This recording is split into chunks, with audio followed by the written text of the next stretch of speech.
Guys, good morning. আর এখন good morning বললাম ঠিক কথা, 11:30 বাজে। আর আমি আজকে বেলা 10টায় উঠেছি। আর শরীরটা ভাল লাগছে না, খুব গরম লাগছে। কালকে রাত্রে একটু এসি চালিয়েছি দাদার সাথে, না আমার খুব একটু কথা কাটাকাটি হয়েছে।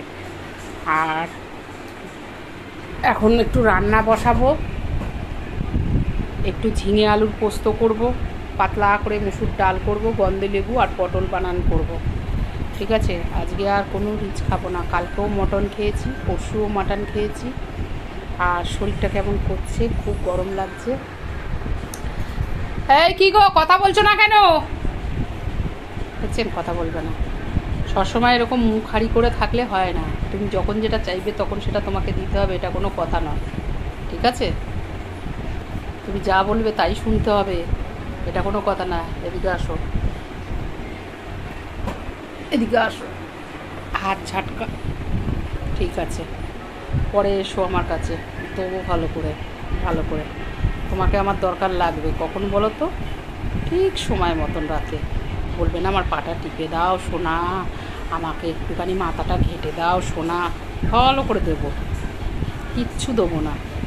তেজ হয়েছে, কালকে বেবি মাঝখানে শুয়েছে, তেজ হয়েছে। ওনার পাশে শোয়া হয়নি কেন, ভালো লাগলে বলবে। লেবুটা কাটা রয়েছে, এই দেখুন গরম ভাত, এই দেখুন ভাত হয়ে গেছে, লেবুটা কাটা হয়েছে। এই দেখুন ঝিঙে আলুর পোস্ত, দেখেছেন কি সুন্দর ফ্লেভারটা? এই দেখুন কালো জিরে দিয়ে ঝিঙে আলুর পোস্ত করেছি। এই দেখুন মুসুর ডাল, আমাদের ডালটা দেখুন, ফ্লেভারটা দেখুন ডালে। রান্না করতে হবে এরকম ঝাক্কাস। ঠিক আছে, আজকে মঙ্গলবার, নিরামিষ, ওই জন্য।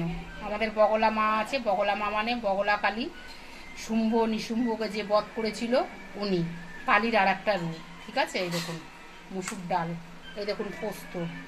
ঠিক আছে, ভাত ডাল পোস্ত। আর এই যে এখন এটা হয়নি, এই যে পটলটা মিক্সিতে করে রেখেছি। ঠিক আছে, আর এই পটলটা পটল বানানো হবে। এখন তেলে কালো জিরে শুকনো লঙ্কা ফেলে এটাকে টানবো। এটা দিয়ে দাদা যা ভাত খাবে, যেমন কচু বাটা, বাঙালদের বলে কচু বাটা। আমি বাঙাল, আমি বাঙালের মেয়ে প্লাস বাঙালের বউ। ঠিক আছে, আমার শ্বশুরবাড়ি খাস বাঙাল, বরিশালের। ঠিক আছে, বাংলাদেশে আমার শাশুড়ির বাপের বাড়ি। আর এইটা পরে করব, এখন স্নান করে পুজো দিতে উঠবো, সময় নেই। ঠিক আছে, রান্নাটা সকাল সকাল করে নিয়েছি, বললাম না দাদার সাথে একটু গুনছুটি হয়েছে রাত্রিবেলায়, বহুত ঝামেলা করে দাদা। এই উঠছি, সব দেখিয়ে দিলাম সকাল থেকে। আর এখন স্নানে বসেছি। আর সাবান বলছি, সরি, বডিওয়াশ দিয়ে স্নান করছি। ঠিক আছে, আর এদিকে বললাম স্নান করবে না, আজকে দাদা চেঞ্জ করে বেরিয়ে যাবে। ঠিক আছে, কিছু করে যাবে না। ঠিক আছে,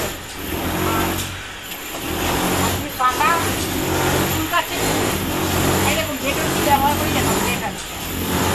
হেবি সুন্দর গন্ধটা, দেখবেন কি সুন্দর গন্ধটা পাচ্ছেন আপনারা? গন্ধটা গন্ধটা খুব সুন্দর না? আর পাশে কাজ হচ্ছে বলে, ওই ছাদে চিপিং হচ্ছে বলে আওয়াজটা হচ্ছে। ঠিক আছে, আর এই দেখুন আমার নাম দিয়ে এর, এই দেখুন আমি সোনার লকাতে এল লিখে রেখেছি। এবার বুঝতে পারছেন, আমি কোনো ফেক নাম দিইনি, আমার নাম পাশে কাজ হচ্ছে, মানিয়ে নেবেন আপনারা। আর আমার পরিবারে কেউ যদি নতুন সদস্য হয়ে থাকো, তাহলে প্লিজ চ্যানেলটা সাবস্ক্রাইব করবে, 5 টাকা বেল আইকনটা টিপে দেবে, তাহলে নতুন নতুন সুন্দর সুন্দর স্নানের ভিডিও, ঠিক আছে, এরকম মানে অ্যাড দিতে পারবো প্রোডাক্টে, যে কী কী কোন ডেটল কীরকম। দেখুন এই ডেটলটা বুঝবেন না, আর একটা আছে না, ওটা না একটু হাসপাতাল বন্ধ করে। আমার একটু সুন্দর সুন্দর ইউনিক ইউনিক জিনিস হবে, কিন্তু আমি মুখে যেমন বলি এরকম কাজে দেখাচ্ছি কত বড়। এই ডেটলটা দিয়ে গায়ে দিলে গাটা সুন্দর থাকবে। ঠিক আছে।